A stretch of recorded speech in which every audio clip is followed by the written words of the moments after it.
Quand l'avion se pose, l'air dynamique sur la voilure crée un petit sifflement qui est gênant pour les riverains. Donc Airbus a développé la modification de créer une petite plaquette qui est fixée par deux vis, qui modifie l'aérodynamique au niveau des prises sous la voilure pour éviter justement ce sifflement. Une fois que Airbus a créé ce service bulletin, ils ont proposé ce service bulletin aux airlines de manière à pouvoir modifier les prises dynamiques.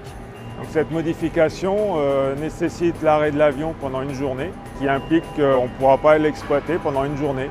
Il va falloir utiliser un autre avion pour pouvoir assurer les vols et transporter nos passagers. Après l'exploitation de l'avion en fin de journée, on va refueler l'avion avec 6,5 tonnes de manière à préparer les essais de fin de chantier. Ensuite, on va descendre l'avion en zone de maintenance. Une fois que l'avion est dans le hangar, une partie de l'équipe va attaquer la modification de Vortex, donc en faisant un transfert carburant, de manière à libérer les ailes de tout le carburant contenu en fin de vol. Ensuite, on va vidanger l'avion, le ventiler, de manière à pouvoir ouvrir les ailes sans risque d'explosion. Une fois que l'avion est ventilé, on va ouvrir les portes carburant qui vont nécessiter une petite modification de pose de vortex. Les vis sont défaites. Si tout se passe bien, on va déposer la porte.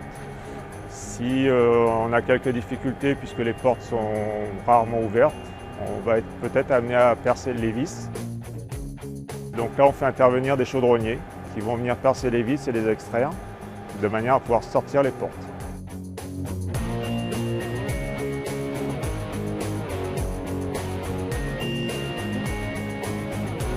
On dépose deux vis sur la couronne de la prise d'air.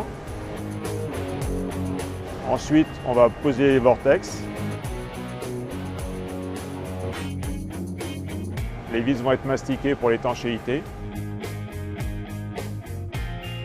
Avant de remonter les portes, on va changer les joints de manière à préparer la repose et l'étanchéité une fois que le réservoir sera fermé.